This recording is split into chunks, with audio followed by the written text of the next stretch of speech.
So you think the January 6th insurrectionists have been wrongly imprisoned? I didn't say anything. All I said is we're going to look at the politics at the Justice Department based on the fact that we have had 14 different, actually more than 14 now, whistleblowers come talk to us. That's what we're going to focus on. And my last question is just, what are the grounds to investigate? If we can keep it about Hunter Biden, this is kind of a big deal, we think. If we can keep it about Hunter Biden, that would be great. Less than 24 hours after control of the House was called for Republicans, GOP leaders decided to hold this press conference to preview alleged evidence against Hunter Biden and the president.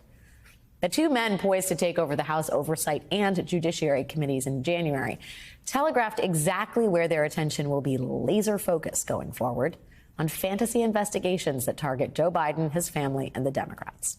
Not actual policy or perhaps something based in the world of facts. Focus is on conspiracy theories weaponized to extract political points. And they really do mean focus. In the words of Congressman Comer, if we could keep it about Hunter Biden, that'd be great. Would it?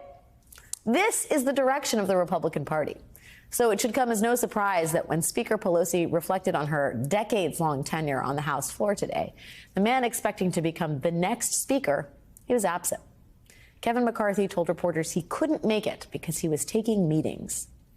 As it turns out, McCarthy was meeting with Trump child separation czar and senior architect of cruelty, Stephen Miller. Washington Post reporter Jackie Alamany spotted Miller walking into the minority leader's office this morning, just before Speaker Pelosi took the floor. Remember that Stephen Miller is the man who flooded the airwaves just days ago with some of the most breathtakingly racist political ads of any election cycle ever. Ads that, by the way, cost Republicans some very important seats. But that reality, that racist dog whistles and culture wars and wild conspiracy confections did not win them elections, that reality has not settled in for the GOP. The right wing is not sated, not in remission, by a long shot. Stephen Miller is meeting with the man who will presumably be speaker, giving him advice or maybe orders, we have no idea. The Hunter Biden stuff is the focus of two key committees. That is where the GOP is at, which is to say, a long way from a normal governing coalition. But the Biden White House is ready for this. At least that is the reporting. CNN reports today that the Biden administration has essentially been conducting mock trials for the past few months in anticipation of an onslaught of oversight. Quote, the preparations are among the earliest and most comprehensive by any administration ahead of a midterm election and highlight how far-reaching and aggressive Republican investigations are expected to be.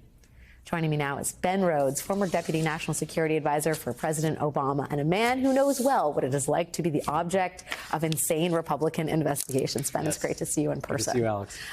What is it like to know that Republicans have your number and they are going to put the full force of their committees and direct it against you? It's a little dystopian and a little demoralizing, Alex. I think the thing that, I harken back to is Benghazi, right? Yes. That's the thing that I have tire marks in my back from.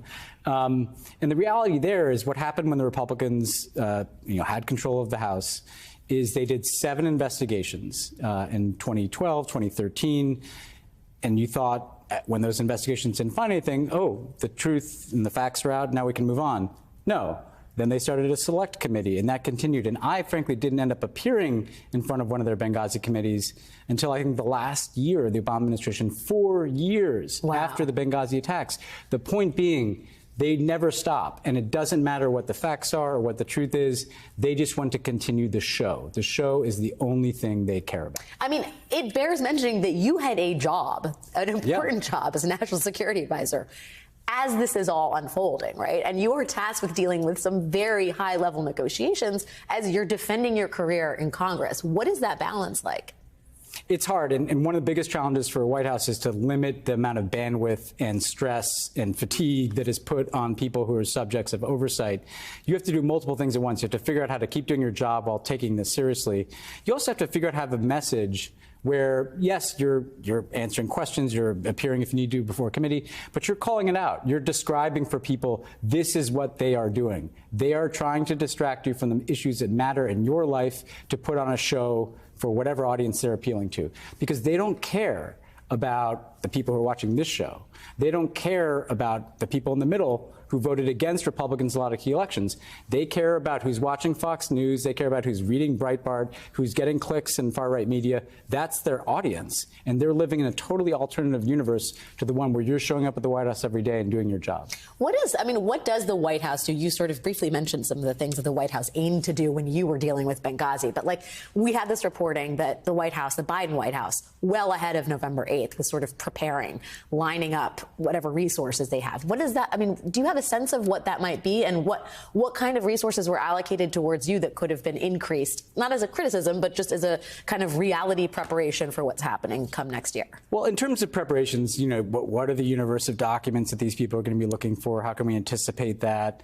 Who are they going to call as witnesses, and how do we begin to prepare them? How do we begin to prepare for, you know, requests for everything or subpoenas for everything? Frankly, when I look back on it, the normal push and pull of these oversight things is White Houses are usually reluctant to share information. The problem with that is that drags it out, and it's like a drip, drip, drip. When I look back on it, it was like, because we didn't do anything wrong, let's just give it all to these people up front and just say, look, here it is. We didn't do anything wrong. Here are the facts. We're trying to govern for the American people. We're trying to move on and do the business of the American people. You guys are the ones who are trying to put on this show, and not give them the kind of drama that Washington loves of like, are they going to squeeze this information out of these people? Or you want to drain the drama out of it because there is no drama. Right. Like, we all know what this is about. I mean, it is complicated for Biden because we're talking about his son here, right? Well, that's a little different. Yeah, that's a little complicated. But they've been dealing with Hunter Biden issues forever. From the campaign. Like this has been out in the public domain, certainly in the right-wing domain, for years now, and they should use that to their advantage. You have to go out and say, we all know this. This has all been in the public. We've heard about the laptop. We've seen the pictures, right? And they're doing this because they don't have an agenda. They don't have answers to the questions that you care about in your lives. And I think that's the key message you have to keep coming back to.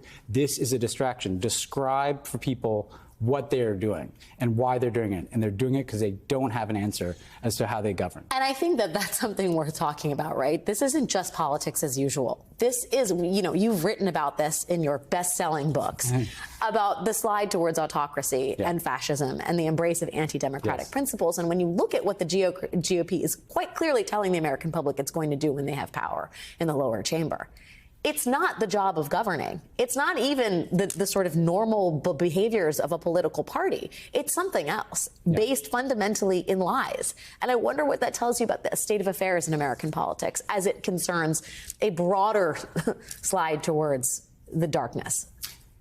I actually think about something that Alexei Navalny told me, right? Russian opposition figure who's currently in prison because of his opposition to Putin. He described Putin in a way that actually does apply to the Republican Party in some ways. He said Putin doesn't have to prove to people that he's not corrupt. Everybody knows he's corrupt. His message is everybody's corrupt.